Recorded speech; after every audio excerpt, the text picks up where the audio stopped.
my 18-year-old daughter, and I watched as my 25-year-old wife and boss Chastity loaded the last of her suitcases into the trunk of his car. He came to pick her up that Sunday morning because they had a meeting on Monday morning in New York. They needed to fly out that evening to be ready and on time for the first of many meetings designed to discuss the case with the opposing party before the mediation began. Chastity, after 25 years of marriage, was still a very attractive woman. At 5'7", she still looked slim, although she had gained a few extra pounds, as time does. She had black hair and emerald eyes, and her curves were still in the right places. She just turned 44 a couple of months ago. She was a woman who seemed built for comfort and was happy with her life. We got married right after high school, and I worked to pay for her university while I studied online. The years have been kind to her, and childbirth has not changed her appearance. As soon as she graduated from law school, we moved back here to be closer to our families. By that time, we already had 2 children. In her first year of practicing law, Julie was born. I stood there, looking at him with conflicting feelings. I have to admit, I didn't like the smirk that idiot had on his face. From the look in his eyes, he thought he had outsmarted me. His self-confident behavior irritated me. I was 2 steps away from beating him. I wanted to say something so badly, but I bit my tongue. He wasn't worth it, and the woman he was carrying wasn't worth it either. They were driving because, as Chastity had explained to us more than once, it was their last attempt to settle a big civil case they were working on before going to court. She was so focused on her plans that she didn't notice from my words that I knew something else was planned. The problem for me with them was that I knew it because a little bird told me, and that wasn't the only reason they went. That little bird I've never met. This came to me through a phone call where I was working. Her name was Louise, and she claimed to be Michael's wife. She wanted to warn me about what their plans were and why. They were on a connecting flight to St. Louis in an hour, and then to New York that evening. Their first meeting with the opposition was scheduled for 9 o'clock tomorrow morning. We offered to take my wife to the airport to see her off, but she made it clear that this was not necessary as her boss Michael had left his car at the airport while he was away. As a result, they were more comfortable doing it this way. It was maddening because they couldn't tell us when they would be back. There really wasn't much difference between me and that idiot. The difference in height could be 2 inches, but no more. He was about 6 years younger, but not in better physical shape than me. It didn't hurt that he was actually a nice-looking man. I knew it would be an equal fight. My daughter Julie, realizing that I was thinking about this, stood in front of me, making sure that I did not have the opportunity to jump off the step and get to him. My daughter did the smart thing if I moved, so did she, trying to keep me behind her. She did it to protect me from becoming a complete jerk. We stood on the porch and waved goodbye. No doubt, Chastity was looking forward to wild nights with her new lover Michael in the bright lights of the big city. Chastity was invited to the firm 6 years ago.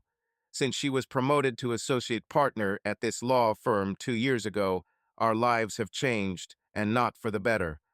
The power of the new position seemed to go to her head.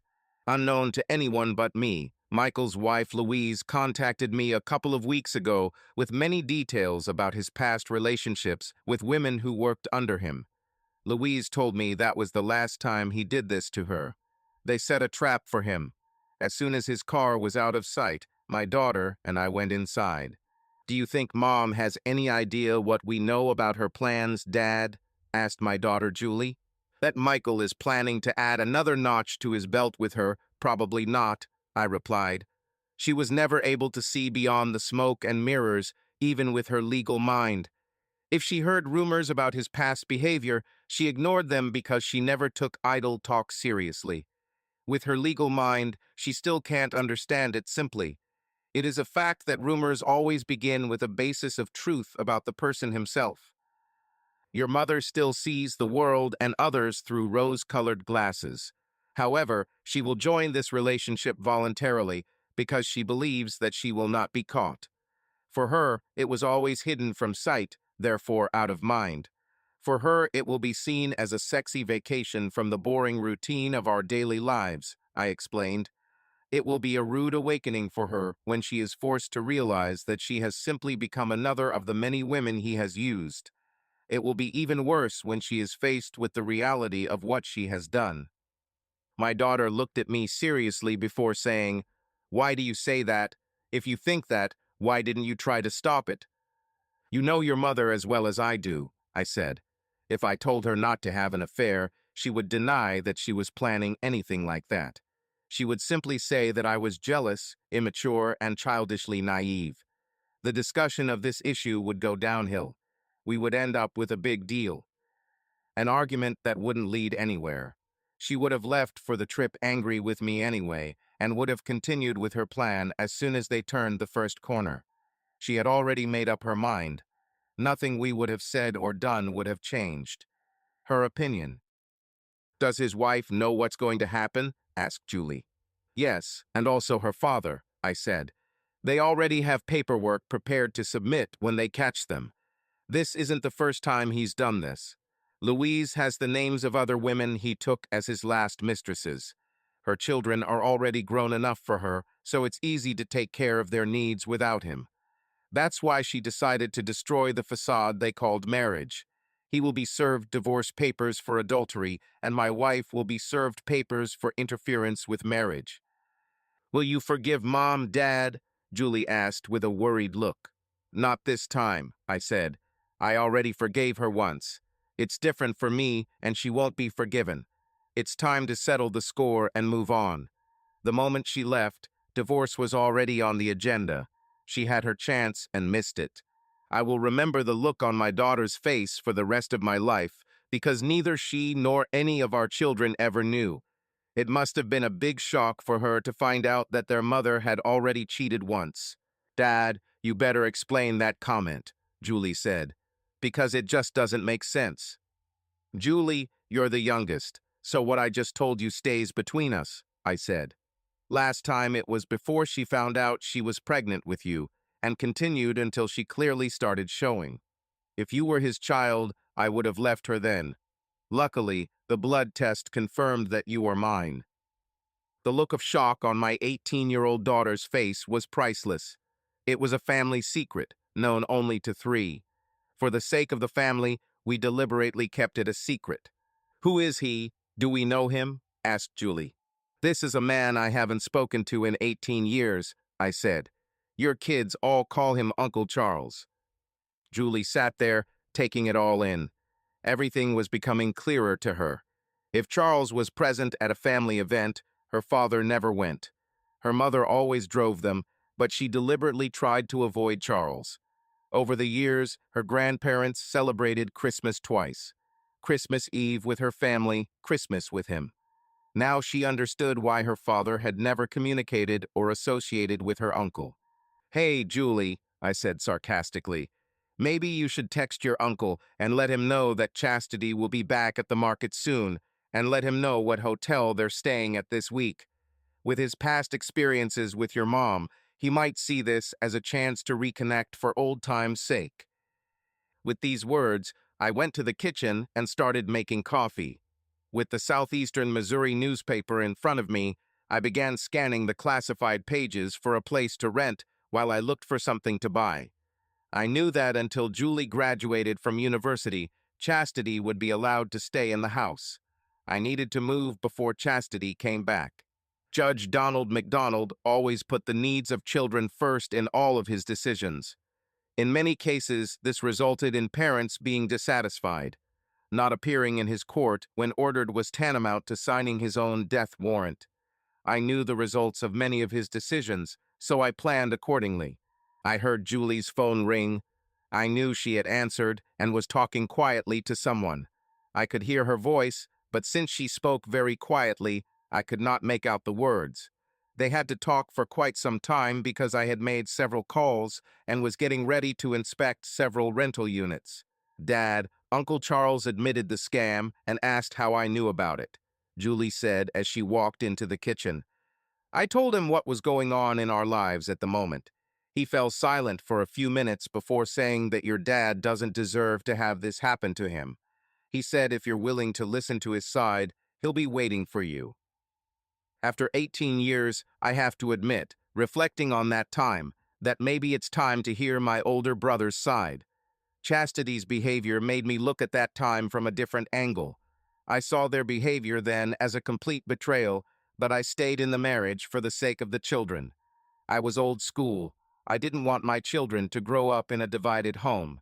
I opened the liquor cabinet and pulled out a 40-ounce bottle of Jack before saying, "Julie, I need you to take me somewhere and get the car back home. If either of us is sober by then, when this bottle runs out, I'll be home. If not, then when I wake up." He was waiting for me at our old favorite spot, a little fishing spot at the back of our father's property. At first, we just passed the bottle to each other before he told me his side of the story. She was the complete opposite of what Chastity had told me, so I knew the truth had to be somewhere in the middle. After all these years, the truth no longer mattered. It was nice to hear him take responsibility for his behavior after all these years. I thought that with what my wife was about to do, I could now place more blame on her. Additionally, Charles was always more of a follower than a leader throughout his life. When we were both drunk, our father found us. He saw the fire we had lit and came out with a gun to investigate, thinking he would have to drive away the local teenagers. He pulled us into the back of Charles' truck and drove us back to the farmhouse. Our mother, just like in the old days, took out her cast iron skillet to cook us some eggs and fried potatoes to begin the sobering up process. It's been a long time since I heard my father say, "If you boys want to get drunk and act like idiots, do it here in the back 50. Then, with a smile, he added, "Thank God you did it right." While we were eating, my mother called my daughter and Charles' wife. By the time they arrived, we were starting to sober up. At least we weren't speaking slurred anymore. Mary looked at us in bewilderment. Since she married Charles after everything happened, she never saw us together. "Okay, you made up," Mary said. "After all these years, I think we all have a right to know what caused the separation in the first place." I was about to speak, but Charles pushed me, just like he did when we were kids. It was always his signal for me to shut up while he was trying to get us out of trouble with our parents. He was always better than me at coming up with stories that people would buy. I expected to hear another one, but I was wrong. "Chastity and I," Charles began. "We had an affair while she was pregnant with Julie. It was my fault. I was still immature and stupid. My younger brother, who is more mature, caught us. He told me then that I was dead to him in his eyes, and before today it was like that." My father, finally hearing the reason why Charles and I ended our relationship the first time, said, "Damn, if I were Clint, I would kill you." "What caused you to burst the dam?" Mom asked. "Chastity flew to New York with her boss," I replied. According to the hotel they were staying at, they only booked one room for the entire stay. Louise, Michael's wife, and her father have private investigators on them. I will be provided with copies of their claims, videos of them being served with claims, and any other evidence they find. I realized as I said this that Julie had learned that her mother and Michael had been planning this all for a long time. This was hard for Julie to realize because now it seemed to her that her mother was looking forward to it. Now Julie understood why I behaved the way I did. "I should have let you go after that bastard, Dad," my daughter said, looking me straight in the eyes. No one knew what to say, so I added, "Since Chastity will be allowed to keep the house while Julie lives there and goes to university, I need to find a place to live before she comes back." "Dad, I'm not going to live with Mom," Julie said. "Where you go, I will go. We will do it together." Julie was like me. When she said something, she meant it, no matter the cost. "Julie, come with me for a minute," Mom said, and they went upstairs. My parents' house was a huge 2-story farmhouse. By the time they returned, the two had decided that Julie and I would move in with them for the time being. All we needed to take with us was our clothes. My daughter told me off on the way home. She said, "You need to stop defending my mom or any of us, Dad. We're all adults now." She went to New York knowing full well what she was going to do with Michael, believing that she wouldn't get caught. To me, that shows what she really thinks about the two of us. After we got home Monday night, we began slowly moving the items we wanted to pick up. Each of us took our favorite TVS. I took my rocking chair. She grabbed her makeup table and mirror. Chastity called throughout the week to keep us informed of what was happening. There was progress, but it was slow. Louise called because she decided that we should finally meet. We agreed to do this Thursday night at Logan's Roadhouse around 8. I came in work clothes, without a tie. She was there, dressed in a dress and skirt. I recognized her by the white scarf she was wearing and went over to introduce myself. She was pleasant to look at. It was obvious that she was several years younger and healthy as a horse. She had long blonde hair, soft blue eyes, and a slender figure that commanded attention. Her curves were an open invitation to most men to look inside and get to know each other. She was naturally strikingly beautiful. What impressed me most about her figure was that she dressed conservatively. Michael has truly proven himself to be a fool in my opinion. Having such a treasure at home and going after my wife, who was at least 5 years older, just didn't make sense in my eyes. Why would anyone go for comfort food when they have prime meat right in front of them? I found out that she is indeed 10 years younger than me. Her two young daughters were 8 and 10 years old. I explained that I have 3 children, 2 boys and 1 girl, ranging in age from 23 to 18, but only one still lives at home. She was a kindergarten teacher. Now it became clear why she dressed like that. I worked as a human resources manager at a nursing home in the city. I kept thinking that my teachers in elementary school were never this hot. It was Louise who informed me that they would still be in New York for the weekend because they had finished about 70% of the work on settling the details. After that, they will have to translate everything into legal language and sign an agreement before they can leave. They will be served late on Sunday evening and early Monday morning when they are awakened from a sound sleep.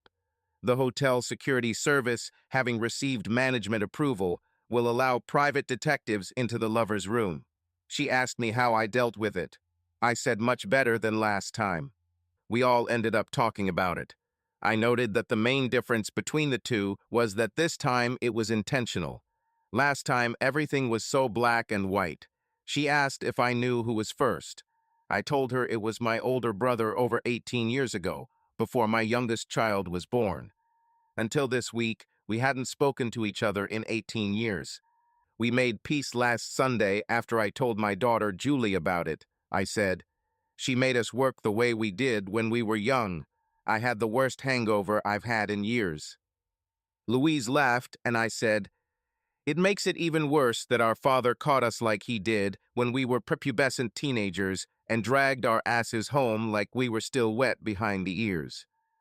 Louise thought it was funny, but said it must be nice to be around her parents.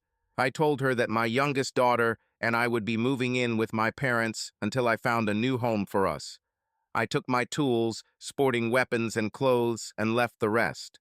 I will keep Chastity's cell phone number active until Sunday evening and then block my wife's number forever. Before leaving for the night, Louise and I danced a few times in a nearby bar. I went home in good spirits, all things considered, and was questioned by my daughter Julie. Miss knew everything, should have known everything. The next day, while we were getting ready for the day, Julie continued to tease me, repeating over and over again, "Daddy has found a new girlfriend." Julie and I enjoyed a fantastic Sunday dinner, and my parents were already fully settled. It was a special time for my mother because she had to cook for the group again. She was delighted that we both ate so much and that there weren't many leftovers. At 1 o'clock in the morning, I received a call. This woke me up from a sound sleep. Louise called to confirm that when the hotel detective let them into the room, they were both asleep. Cams filmed the whole thing while they were being served in bed. She sent a temporary copy of the video of this happening to me. I got out of bed, put on my trousers, and went downstairs to put the kettle on. I had just made myself a cup of hot black tea when my mother joined me. "Is the water still hot?" she asked. I got up to make her some tea when I said, Look at the video I just received on my cell phone. I listened and watched as my mother's expression changed. Chastity and Michael were caught naked under the sheets. Their recorded voices expressed shock. Both looked like deer caught in headlights at night. No one who saw it could say that what they did was completely innocent. She immediately sent a copy to her own cell phone before putting it down. "We're done with Chastity," Mom said. I love the complete shock on her face when she was served with the civil suit. "Julie and I blocked her phone number tonight," I said, "because I was warned that they would be served with lawsuits tonight." Mom took her and Dad's cell phones so I could show her how to do it while doing it. It's been a long time since my mom and I shared tea in the middle of the night. It brought back a lot of sweet memories for both of us. I walked in and told the receptionist to block all incoming calls from my wife because I didn't want to talk to her.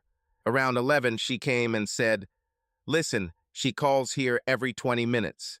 How can we stop this?" "What's your mobile number?" I asked.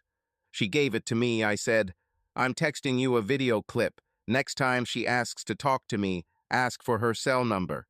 If she gives it, send her a copy and let her know by text that Julie and I received it last night." That was the last time I saw her for the rest of the day. As soon as she left for the rest of the day, she said, "I did what you asked." Once she got it, there were no more calls. It intrigued me, so I looked it up. "If your daughter or you need anything, just call, okay?" I nodded my head affirmatively. "Thanks, boss," she said. I deleted it and didn't tell anyone. While my mom was preparing dinner before Julie went to help her, I told my daughter about what happened at work. "I got a text message from a number I don't recognize," Julie said. "It was from my mom asking me to call her. It didn't take long to realize it was probably Michael's number." "I think your brothers will call us around 8 o'clock this evening," I said. "Your mother will call them. They were probably already at the house and found us gone." "If they do, they'll be shocked," Julie said. "I left a short note for Mom saying that apparently you will be forcing your lover Michael to move out since his wife kicked him out." I thought it was funny because I knew Chastity would never tell our sons anything that would make her admit to what she did. "Dad, let's have some fun and turn off our cell phones," Julie said. "So my brothers will have to contact Mom to find out what's going on." That's what we did. For my daughter and I, it was a peaceful night. For others, it was not.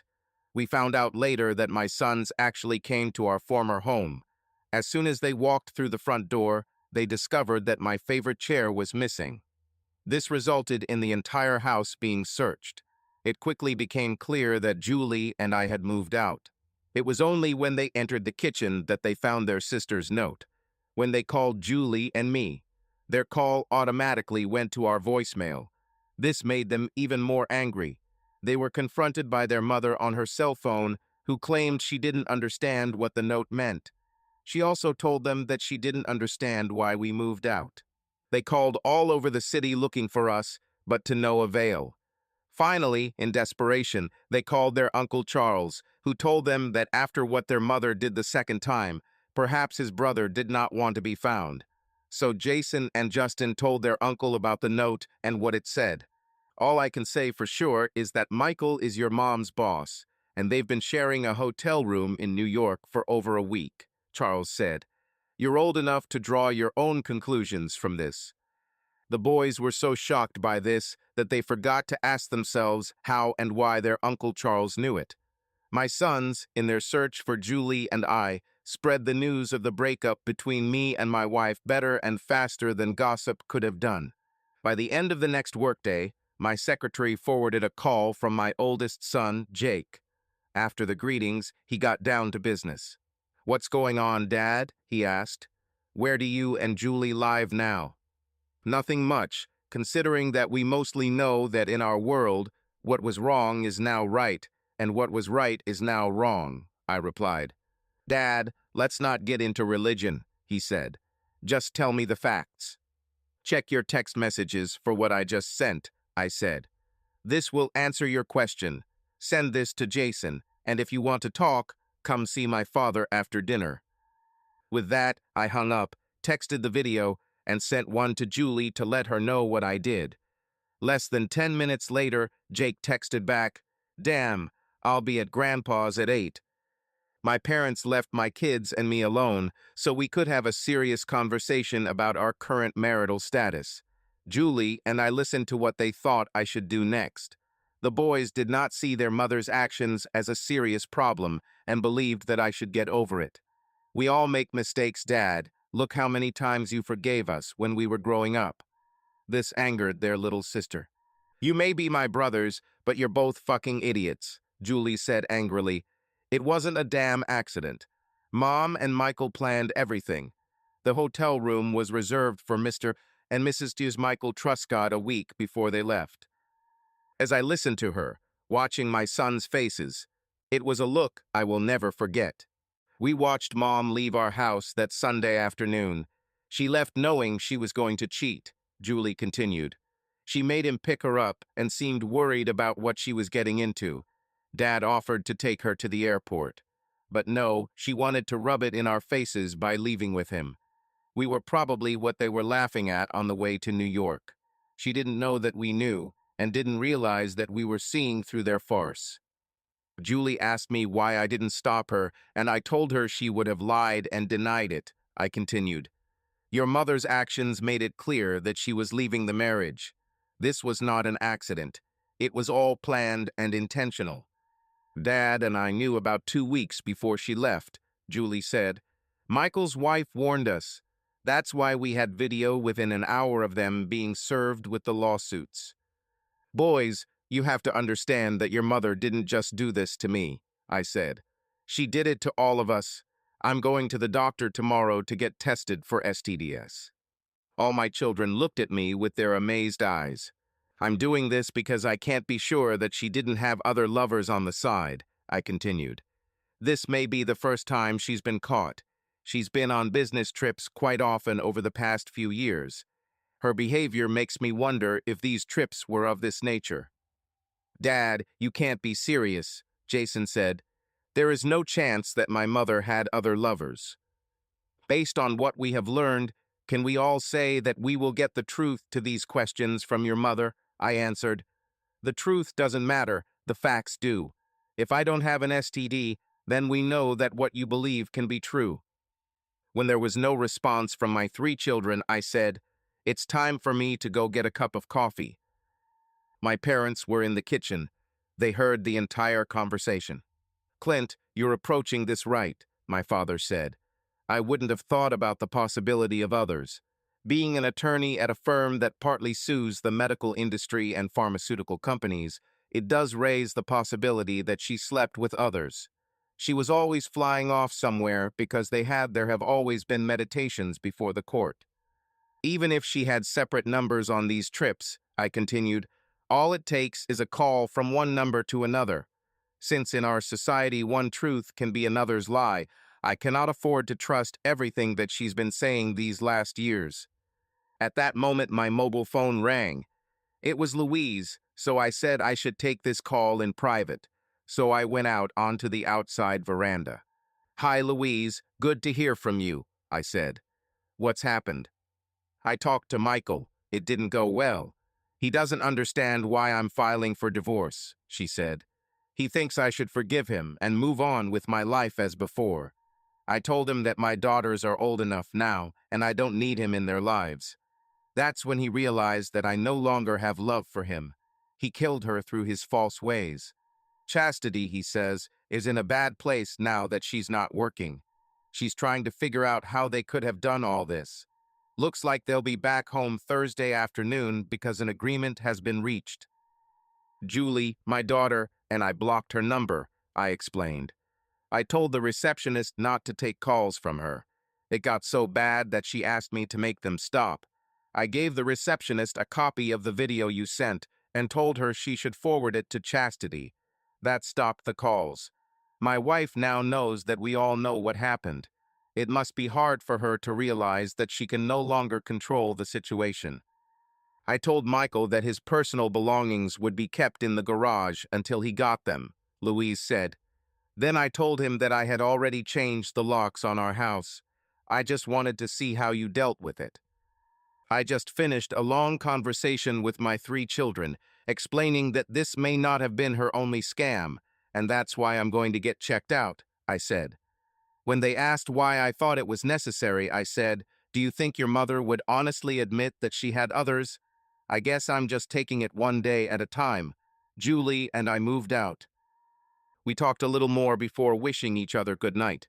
When I returned to the house, they were all in the kitchen. All 5 of them looked at me as if they were waiting for me to say something. "I'm taking the day off tomorrow," I said. "I have an appointment with a lawyer at 9 in the morning. Since the 2 lovers may be returning home on Thursday, I would like them to be served with their lawsuits when they get off the plane." I think that's when my sons finally realized the gravity of the situation because they started to have tears in their eyes. Then my father said, "Jake and Jason, Michael wasn't the first man your mother was caught with by your father, but he will be the last. He's a more manly man than me because I would have killed the first son of a bitch." "That's nonsense," Jason said. "Mom said she had never cheated before, and until we said we had the video, she denied that she was having an affair." "You are idiots," my mother said. "Why do you think your father never spoke to your Uncle Charles until this week? They finally made up about it on Sunday night." The boys were amazed and looked at their sister. "Uncle Charles admitted it," she said.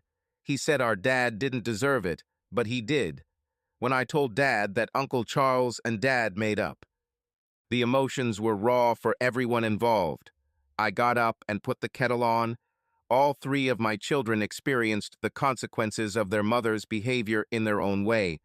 As their father, all I could do was be there for them. I knew it would change their lives in the future, even though they might never see it. How they deal with this will forever determine what kind of people they become. The boys decided that they would rather go home and prepare for the workday tomorrow. By the time they left, the kettle was boiling. I prepared a cup of hot tea for myself and my mother. Since it was almost 11, Julie climbed into bed. This left me and my parents a chance to talk. "They'll be watching you," Mom said. "How you handle it will give them guidance." "I know, Mom," I said. "So I'm going to try to stay calm," I continued. "To do that, I need to leave it to the lawyers. I can't go back in time and change what happened. Other than killing her, the rest is really out of my hands." For some, this would be the final decision, my father admitted honestly. "You're right, but in my opinion, Chastity isn't worth going to jail for," I said. "So does Charles." My father looked at me with pride in his eyes and said, "You are a better man, son. Your mother and I should have raised you right." The lawyer I contacted listened intently as I recounted the events that led me to her office. It was interesting for me to watch her take notes. When I mentioned the name of the company where my wife worked, her eyes lit up. "Mr. Clint Walker, did you know that I once worked for them?" she asked. "They have a code of ethics that is written down in the HR manual, which I still have a copy of." I think she saw my interest because she added, "We might sue the firm in addition to both of them. We might not get much more than legal fees, given the way state judges look at things at present, but it will create serious problems for both." "Brenda Ferguson, let's do this," I said. "As far as I know, they are returning from New York and will be here on the first incoming flight from St. Louis on Thursday afternoon." After I left a deposit for her services, she said, "I'm looking forward to it. When they fired me, they said I had no desire to follow through. They'll soon find out how wrong they were." I left her office thinking that David was going toe-to-toe with Goliath. The company where my wife worked was the largest in the area and had 4 divisions. Our family doctor was shocked to learn why I wanted to be tested for all sexually transmitted infections. He was our doctor all the years while our children were growing up. He would never have expected this, but he figured it was better to be safe. What I didn't know was that my oldest son, Jake, called his mother after leaving his grandparents' house to let her know what was going on. When he told his mother that I was taking tests to make sure I was clean, she asked why. He told her directly that between Uncle Charles and Michael Truscott, No one in the family could say for sure that there were no other lovers when she was not at home. She wanted to say something, but Jake told her not to worry because she had been caught lying too often. "Give things some time to cool, Mom, before you explain anything," he said, "because now we'll take it as just another lie." The company where my wife worked was fined while the lovers were on the road. My lawyer asked for $10 million. She also made clear in the suit that the dismissal of the senior and junior partners would be considered an admission of guilt. The moment the two lovers got off the plane, they were met by a procedural officer. It was noted by a third party that they did not appear to be a happy couple and that my wife had to take a taxi home. The doctor called me for an appointment for a shot, and it turned out I had a mild STD. Because it had to be reported to county health authorities, Chastity was called in and forced to reveal all of her sexual partners. My lawsuit was made public on the 6 p.m. news. Chastity and Michael's behavior became public knowledge. Brenda Ferguson began to act quite effectively, it seemed to me. Julie called me in response to my text message while she was moving from class to class, and I gave her the news of what the doctor had said. She called her brothers and told them that their mother must have had more lovers, explaining why. I sat with my parents and my daughter while they ate. I declined because I had a dinner date. My always curious daughter asked if she was with the same person as last week. When I answered yes, she smiled and winked. As I was leaving, she sent me a text message. It said, "Daddy has a girlfriend." I was pleased that despite everything going on, she could still find humor in it. Louise Truscott smiled when she saw me as I walked into Red Lobster's. This time I dressed informally, as did she. "You don't do small things," Louise said with a laugh. "My dad says you're a rock star, and he loves it. If that doesn't take Michael down a notch, nothing will." The lawyer I hired used to work for them and is using me to get back at them, with my permission, I said. "She's got a cop, HR management, that allows us to sue them for not following their policies." "I'd like to be a fly on the wall in their office tomorrow," Louise said. "It won't be a good day for them." The waitress then showed us to our table. We both ordered alcoholic drinks, after which Louise handed me an envelope. "Inside is a certified statement from 5 of Michael's subordinates," she said. "They were all employees at the time. Their statements make it clear that they were forced to satisfy his sexual needs." "Oh, my case in court just got stronger," I said. To be honest, when she suggested this course of action, she thought that because of the way judges look these days, we'd be happy if we won enough to pay her legal fees. I think it will go a long way toward establishing a long-term pattern of behavior. We both went through divorces and began to develop a friendship. I even began to enjoy the time we spent together. It was almost midnight when I returned to my parents. I sat in the kitchen, waiting for the kettle to boil so I could make myself a cup of tea before bed. It gave me time to reflect on everything that had happened since Chastity left on her trip. I was pouring hot water into a cup when my daughter said, "Daddy, make some for me too, please." I looked at my daughter and realized she was crying, so I replied, "It's okay to cry. It's part of healing. I'm surprised you lasted this long." She threw herself into my arms and burst into tears. I just held her until she calmed down. By the time we drank our tea, she had calmed down. She asked me how my dinner with Louise was.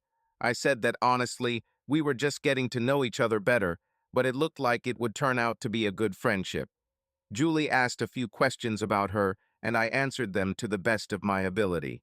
I took the statements to my lawyer at lunchtime on Friday. When she called me later that day, she said she was busy getting certified statements about another senior partner at the firm and asked if she could take it on as a class action for all the women in this case. This meant resubmitting and asking for a significantly larger amount. I told her to continue. Before saying goodbye, she said she learned from a friend that it had been a very difficult day for Chastity and Michael. Even though they brought home a huge settlement and made millions for the firm, there was no mention of it. The employees I worked with were very supportive, as were other people in senior management. I went to the bank and withdrew 1,000 in cash on the way home. As soon as I returned, I hugged my mother and stuffed the money into her apron. Yes, she noticed this and looked at me with a look that only a mother can give to her son. Just consider it a donation to help cover your extra expenses while we live here. Okay, I said. Anywhere else, it would have cost me a lot more. She was about to say something, so I looked at her so that she spoke. Only this time, it won't happen again. Understood? I nodded, grateful that she let me get away with it. Chastity returned home to an empty house, having survived a day where she was treated like a disease. Both Michael and she were effectively unwanted guests. Her husband and his lawyer were suing the whole damn firm. She couldn't understand how her husband, Clint, had managed to find a disgruntled ex-employee who would never have made a partner to represent him. It was not the fact of the lawsuit itself that was important. What was important was that Clint used someone who knew all the tricks they would try to minimize the claim before moving forward. This put the firm at a disadvantage from the very beginning. Finally, having made herself a rye cocktail, she sat down and read the divorce petition to the end. She then realized that both her husband and daughter knew about their plans when they saw them leave. They even knew that they were registered as a couple. Clint now had to see that this turned out to be the end of their marriage. She, not seeing this, sent a message to her husband and daughter, which was now quite clear, even if it wasn't true. Now there is no way to undo the damage she has caused. Her best defense would be to stall until Clint calmed down. Maybe then they could talk. Jake was right. Everything she did now seemed like a lie because of how everyone saw what she did. None of this was definitely worth what she was forcing everyone to face. She walked out the front door to get the mail, thinking it couldn't get any worse. While going through it to sort through the junk, she found an envelope addressed to her from the county health department. After opening the letter, she found out that I had contracted an STD. Chastity was asked to come in for a checkup. Chastity sat down and started crying. This was becoming a real nightmare for her. There have been several chance encounters on business trips in recent years. Clint would tell their children the results. Her family will now think that she is just a slut. Michael Truscott sat behind the counter in a darkened bar on the cheap side of town, drowning his sorrows as he tried to understand why his wife Louise had filed for divorce. She forgave him for all the other times, which is what made this time so special. He really wasn't paying attention to what was happening around him, so he didn't notice the man who sat down on the stool next to him. Loud voices came from the other end of the hall, attracting everyone's attention. This quickly escalated into a fight. Michael turned to look, just like everyone else, and was hit, not once, but 3 times very hard in the face. A voice from somewhere said, "I'm a friend of Chastity's husband, Clint. Every time I see you, I will do it again. What gave you the right to destroy the life of a good man?" The only thing he could see through the blood and pain was that it was one huge African American. I knew that the situation with my eldest son, Jake, had to be resolved. It happened on a Saturday afternoon while I was cleaning out a couple of paddocks in my dad's barn. Jake was very stubborn, and once he made up his mind about something, no one could change his mind. He visited his mother in the morning. Chastity took it badly and spent a couple of hours crying on his shoulder. He decided that it would be best for everyone if I took her back, and we all continued to live as if nothing had happened. I knew there was no point in arguing with him, so I let him talk until he let it all out. "Jake, if you were married," I said, "and found out that your wife was sleeping with others, would you take the advice you gave me?" He fell silent, so I added, "You come here and tell me that I've had enough of marrying a slut. I should shut up and enjoy her presence in my life. This means that in your eyes, I'm just a non-entity that everyone should trample on." His face turned white because he had never seen it like this. I was upset, so I added, "If you don't respect me as a person capable of making my own decisions, don't come here again." I walked away and left him standing with a huge dose of foot-in-mouth syndrome. He was young and stupid. Like me in my youth, he reacted without hesitation. Now he had to face my reaction. "Jake, not fully understanding his behavior, went to talk to his Uncle Charlie. After hearing what happened, he told Jake that it reminded him of how stupid he was when he was his age. "Your mother was after me, Jake," Charlie said. "I fell in love, and it cost me 18 years of separation from my brother. You need to understand that there are always two sides to the story. Both parties express their emotions in everything they say about the situation. Your father is right, your mother did not get the STD from Michael. So whoever it was, she brought it home and shared it with your father. To me, this proves that she saw my brother as nothing," Charlie added. "After everything he did for his family, this was his final reward. You tell him to accept this fact and live with it. It only made your father angrier." "How you fix it is your problem, Jake," Charlie added. "But correct it, because if you don't correct it, you may lose your father forever. Our father always said that giving the person who hurt you one chance, if they do it again, they're done. Your mother took her chance with me. It's sad that by her behavior, she showed that she never learned anything." It was a great day Monday morning at the firm where Chastity and Michael worked, because my lawyer had dropped my lawsuit against the firm. They both returned to good standing. They were praised throughout the day for the outstanding settlements they achieved for their clients and the proceeds they earned. Michael Truscott looked terrible, but managed to cope. He had 2 huge bruises and a cut above his left eyebrow. In one private moment, he walked into Chastity's office to tell her what had happened and what had been said. As a result, Chastity was standing by my car as I left the nursing home that day. She looked tired and exhausted when I came out to her. I had to be very careful about what I did or said. "Call off your dogs," Chastity said. "Michael has enough problems of his own to look around because of your thirst for revenge." "I don't know what you're talking about," I said honestly. "He was beaten," Chastity continued. "The man said that he is your friend, and every time he sees him, he will do it again." I started laughing. I thought this was one of the best news in recent weeks. Having calmed down, I said, "If I knew who it was, believe me, I would buy this man a large bottle of whiskey as a token of gratitude. I think your lover got off easy. If it were me, he would already be dead." And then I received a text message. I looked at it and saw that it was from Louise. She wrote that I should come to her as soon as possible. This is important. As soon as I read this, another message arrived with her address. I replied that I was already on my way. "I've never seen you so cold and cruel," Chastity said. "It shouldn't be like this. Get your damn lawyer and let's get a divorce already." I got into the car, started it, and drove away, leaving it standing there. I'm done with her lies and ideas of morality forever. Louise was standing at the door as I arrived. It was obvious that she was very upset. "What's happened?" I asked as I approached the front door. "Is there something I can help solve the problem with?" "My dad's friend made his cousin beat up Michael," Louise said, "and used your name to send a message." I guess my huge smile said a lot. Relief quickly appeared on her face. "Are you not angry or worried?" she asked, relieved. "Not at all.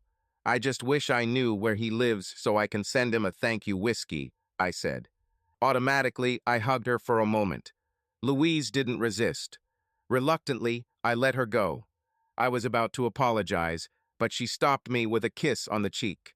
"They are both inside and want to work things out with you," Louise said, taking my hand. We held hands as she led me to the kitchen. I saw her daughters peeking out from one of the bedrooms, so I winked at them with a smile. They answered me the same. Louise's father was a little younger than mine, but I treated him with respect. When I saw the huge African-American man, I smiled. "If you were of age," I said, "I would send you a large bottle of whiskey as a token of gratitude." After that, I extended my hand to him as a sign of friendship, and he accepted it, adding, "Next time you want to do something stupid, ask yourself if it's worth going to jail. My father told me that when I was your age, and it saved me a lot of trouble." With the tension relieved, formal introductions were made, and before long her father said it was time to take the young man home. This left Louise and I with her two children. Her two daughters came out and introduced themselves. Livia was 10 years old and Lori was 8. I asked them about their favorite restaurant. They said it was an all-you-can-eat pizza place called Zizzy's. I got down on one knee and said, "Would you young ladies allow me to invite you and your mother there for dinner?" Perhaps it was because of my suit without a tie, because they both immediately said yes. I said, "Well, there's one thing I need to do before we can go."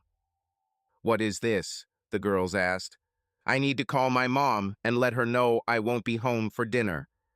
They thought it was funny and laughed until we got there.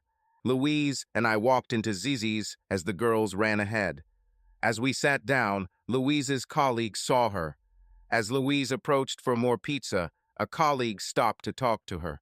"Are you Mom's boyfriend?" Livia asked. "I'm a guy and I'm her friend," I replied, not knowing where she was going with this. "Did you go on a date?" Livia asked insistently. "I haven't invited her yet," I replied, "but I would have to get permission from someone else before I could do that." "From whom?" asked Lori. "From you and your sister," I said. The girls laughed before the two of them exploded. "You can, because Mom already says she likes you." When Louise returned to our table, she found us laughing and talking happily, as if we were old friends. I said I was going to get some more, and Lori said she would come with me, so off we went. Lori decided she was ready for dessert, and I put what she wanted on her plate. I thought she would return to the table, but she waited until I had helped myself. Once we got back to their house, I escorted the three ladies to the front door. As Louise opened the door, I lowered myself to my daughter's level and thanked them for having dinner together. As soon as the door opened, the girls ran inside, getting ready for bed. Then I decided to say goodbye. Since I was extremely inexperienced in dating, I decided it was best to just say goodbye. So, after saying goodbye, I got ready to leave. "Come back here, Clint," Louise said. I turned on the step so that we were face to face. Louise leaned over and kissed me on the lips. I reciprocate her feelings. "My daughter said you were going to ask me on our first date," Louise said. "Livia made a mistake?" Louise took me by surprise, so I began to explain what happened while she was talking to a colleague.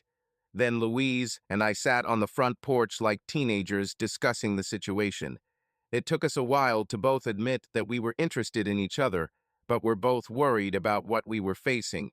Since it was almost the end of September, we decided to take the girls to the town fair the following Saturday and then decide what to do next. It was almost 10 o'clock in the evening when I arrived at my parents' farm. I went into the house and found that everyone was still awake. Julie immediately noticed my good mood as soon as I walked through the door. "Dad has a huge happy smile on his face," Julie said. "The meeting must have been really important for him to be so happy." I told my parents and daughter about the events of my day after I left for work. My father thought it was funny that Chastity asked me to leave Michael alone because he already had a lot of problems. On Friday, my lawyer filed a new lawsuit against the firm. The suit named 4 senior partners and 16 female victims, and I tried them jointly. Copies of the claim were delivered to the senior partners' homes. 3 of the older partners were told by their spouses not to return home. Brenda Ferguson continued her campaign of calling Chastity to find out the name of her divorce lawyer every day. My mother had email addresses for many of Chastity's relatives. That night, before I returned to the farm, she sent each of them a copy of how Chastity and Michael were served with the lawsuit. The text said that this was not the first lover she had on these so-called business trips. This was the first time she got caught. Clint contracted an STD. I was getting up, ready to go pick up Louise and the kids, when Julie said, "You really love Louise, don't you?" "Julie, the sad fact of life is that since the divorce started," I said, "a lot of the friends your mom and I had over the years have disappeared." "Louise and I bonded over shared experiences," I said. "Because of this, it was easy for us to trust each other. It's too early to tell where our relationship will lead, but I'm open to it. Dad, if you need dating advice, don't hesitate to ask." Julie said with a smile. Just promise me that you will introduce us to her before things get too serious. It seems that Louise was afraid of heights, so I spent about an hour with her daughters on the Ferris wheel. At their age, it was a favorite pastime. We played by ear and just enjoyed the moment. All four headed to the food area. The children decided that they were hungry. Lori sat on my shoulders because she was tired. We were queuing for food when my brother Charles and his wife found us with their two youngest. The elders were somewhere with their friends. Presentations were made. Mary and Louise hit it off immediately. As soon as I took Lori off my shoulders, we sat down to eat. Four children found company around their age. The adults could only follow them. Considering the cost of fare rides these days, it didn't take long before I spent a couple $100. Mary and Charles decided to have a Sunday family meeting. They invited Louise and her children. Louise said she would love to come, but her daughters would be spending the day with their father for the first time since he left for New York. By 6 o'clock in the evening, the children are very tired. Louise had just bathed her daughters and put them to bed when Michael called her. He won't be able to pick up the children on Sunday. He was in the emergency room receiving medical care. Looks like he was beaten again. Louise told him it couldn't be Chastity's husband because he had spent the whole day at the fair with me and the kids. Michael was unhappy about this. I called my brother to let him know the kids were coming. I left her house around 9 p.m. reluctantly because we had decided that we would start dating. On Sunday, I picked up the new ladies in my life at 2 o'clock in the afternoon and went to my brother's. Julie and her current interest were already there. My mom and dad were also present. Charles's entire army was in place. My two oldest came last. It was a big event for my brother. For the first time in his entire married life, I was in his house. Mary was delighted to introduce Louise and her two daughters to everyone. It didn't take long before they were accepted. What got interesting for me was when my oldest son said we needed to talk. We moved to the edge of Charles's property. "Dad, I was wrong," Jake said. "I succumbed to my mother's manipulations. She set me up when I came to you last week. Uncle Charles and several of my colleagues explained everything to me." "What lesson did you learn?" I asked. "When it comes to family, first of all," Jake said, "the best thing to do is to stay away, because no matter what you do, you're only making things worse. You need to let them figure it out on their own, in their own time, not yours." "You're right, but this is the hardest thing we do because we care so much," I said. "Your mother and I will be able to talk to each other someday, but that day is still far away because of the way she behaved." "Behavior," Jake repeated. "Yes, behavior, because that's the only thing that can't be argued or explained," I continued. "Look at Louise. She stayed in a loveless marriage until she thought she could raise her daughters on her own. She chose to be patient until the time was right for her. Her behavior says more about her character than anything else. Your mother's behavior stunned your sister and me because of the cruelty with which she did it," I said. "No matter what she says with her voice, her behavior makes most of what she says a lie. One of the things our grandfather taught us when we were young," I continued, "is if I'm not worthy of honesty, then you're not worth lying." "Dad, the question must be asked," Jake said sadly. "What else did she lie about?" "That's a question that will never be answered," I said. "There's no point in wasting time looking back, son. All we can do is learn from it and move forward." "I like what I see in Louise, Dad," my eldest said. "But the more I learn about Michael and Mom, the more I think they deserve each other." Julie came up to us and said, "Your conversation is starting to attract attention. Maybe you can leave the rest for later." "We're done, sister," Jake said. "I just needed to apologize to Dad." Jake walked away and Julie asked, "What was that about?" "A bad case of foot-and-mouth disease," I explained. "It's good to see that he had the sense to admit it." Charles and Mary had a wonderful dinner. Mary took many photographs of us together. Everyone liked the way Lori kept an eye on me. When the kids started the water fight, I joined. Of course, it ended 4-1, and I was soaking wet before they got tired. I was sitting in the lounge chair, drying off, when Lori climbed into my lap and fell asleep. From the corner of my eye, I noticed Mary and Louise talking about the developing relationship between me and her daughters. My father sat down next to me and said, "This little girl has already chosen you. Be careful. Make sure you don't get into this to get revenge on Michael." I told him about our relationship from the day Louise first called me. He smiled and said, "I should have listened to my thoughts on this. Your mother asked me to have this conversation with you. Whatever you decide in the future, you both have my support." Dad, look at our society as a whole.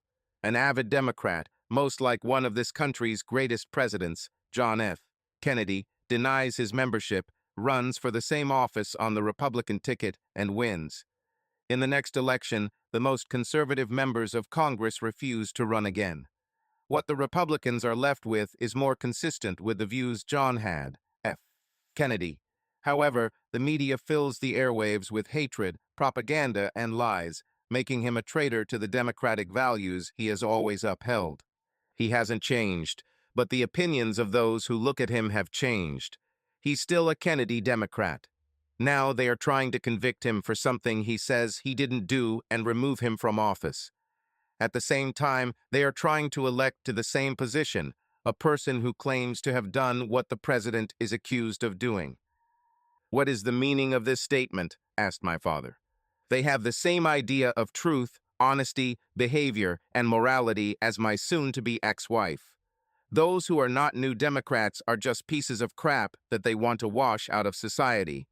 Truth, honesty, and good behavior mean nothing to them until they are convicted and in prison. Then they falsely claim that they are very sorry." My father laughed and replied, "People need to learn to flush 100% of the truth they see in the media and social networks down the toilet. Finding honesty in real life is hard enough for anyone. However, most are too stupid to understand this.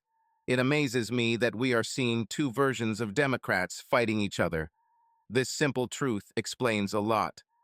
Beyond that, considering all the accomplishments he has accomplished despite all his opponents, I wonder if it is because of their hatred or because of how incompetent their accomplishments look compared to him," I continued. "Most of them running for re-election have years of experience achieving nothing but getting re-elected again." "Damn, Clint, that's a strong statement," my dad said. "It just goes to show how effective the media is as a propaganda machine." On Monday, while I was in my office, a detective came to talk to me about the ongoing problem of Michael Truscott. It took me about an hour to explain to him what I knew and the list of women whose spouses had just found out about his affairs with their wives. "Officer, I suggest you go and talk to Brenda Ferguson and ask her for the list," I said. More than 6 weeks have passed since I learned about their relationship. Louise, Michael's wife, called me to tell me what they were planning. It had been at least 4 weeks since they went on a romantic trip. I met his wife for the first time while he was in New York with my wife. Since then, because of what was going on with our spouses, his soon-to-be ex-wife and I have grown closer and are now in a relationship that we are still trying to figure out. "It definitely paints a different picture," the detective said. "Michael Truscott has his reasons for pointing directly at you. He seems to blame you for ruining his marriage rather than his behavior. I'm starting to think he's one of those people who can't take responsibility for anything and blames someone else." After he left, I called Brenda and told her what had just happened. She expected this to happen. Michael was the type of person who would set others up, and she believed he was behind her dismissal from the firm. Then Brenda told me that my wife had finally found herself a lawyer. I found out when I returned home to my parents that it was my mother's letter that made Chastity give up. Until then, she still thought that something could be worked out between us once I cooled down after everything that had happened. I realized that Chastity must have believed that I sent this letter out of revenge.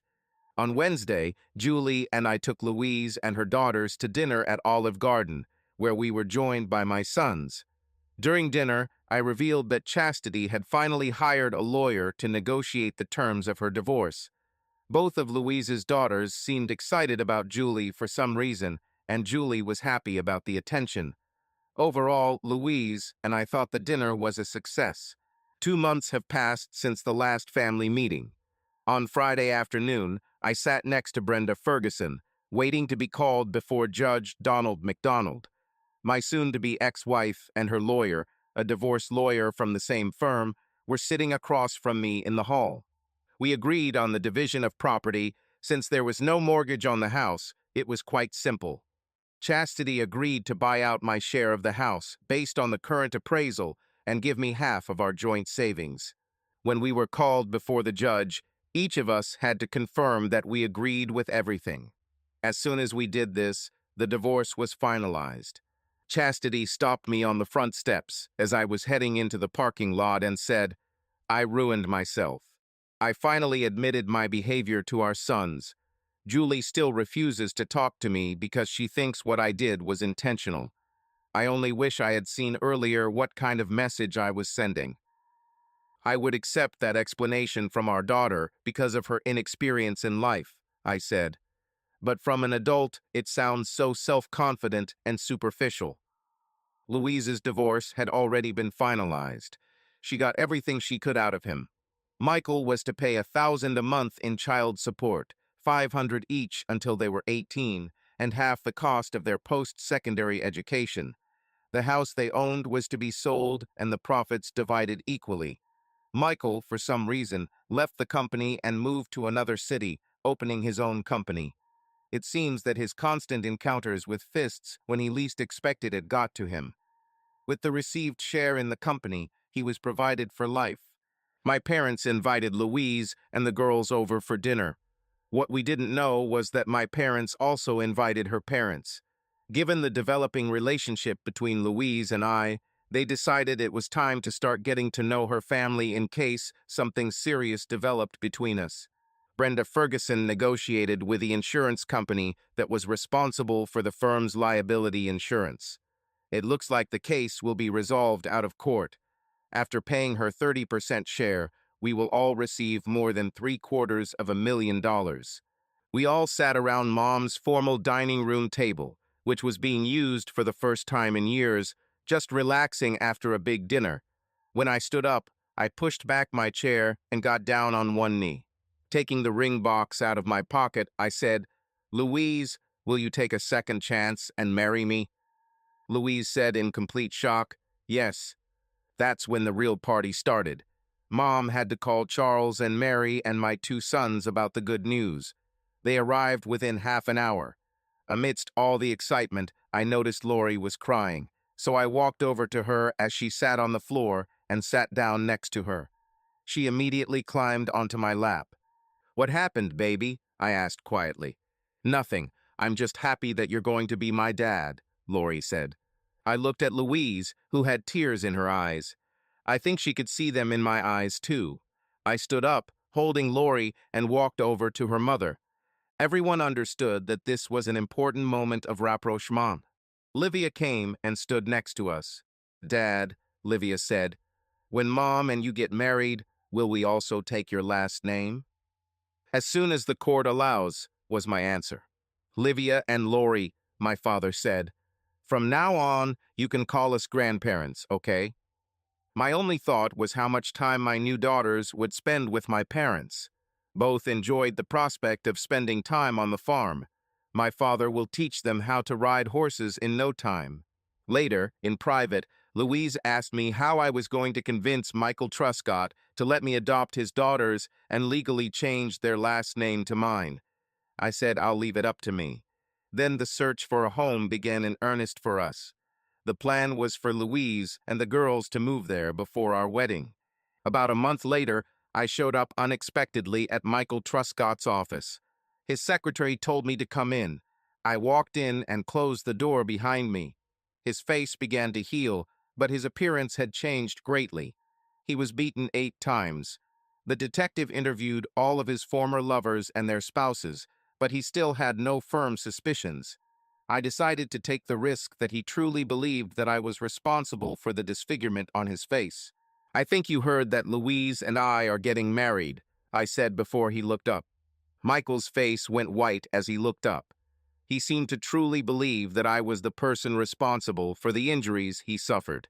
"What do you want from me?" he said fearfully. "I need your permission in the form of a legal document to adopt your daughters so they can legally take my last name. This is not my wish, but the wish of Livia, who asked her mother and me if she and her sister could take my last name.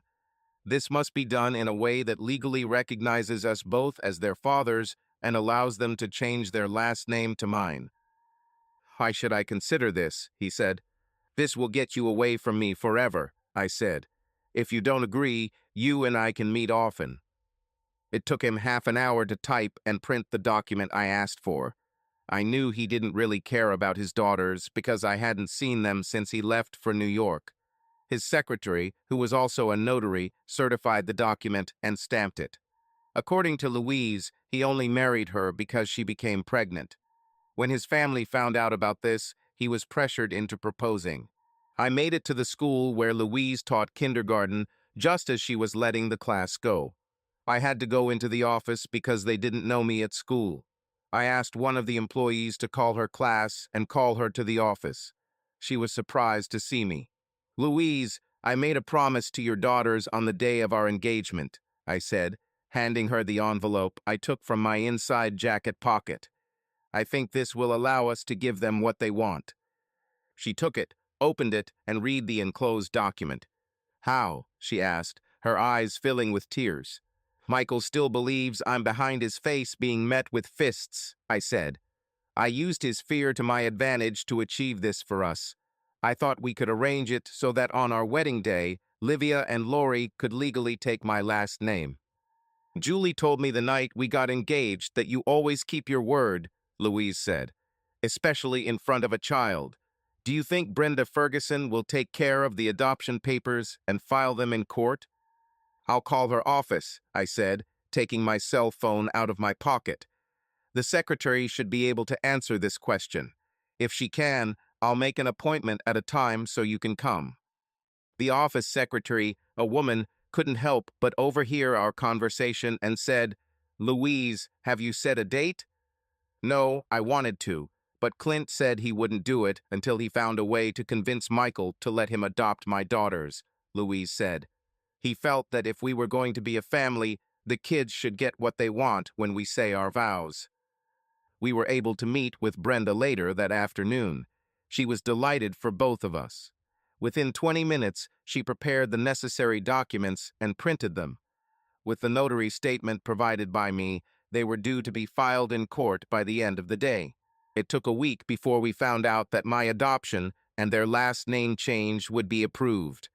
All they wanted to know was when it would take effect. To resolve this, we held a family meeting. We scheduled it for Sunday because the movers would still be moving Louise's and the kids' things to our new home the rest of the week.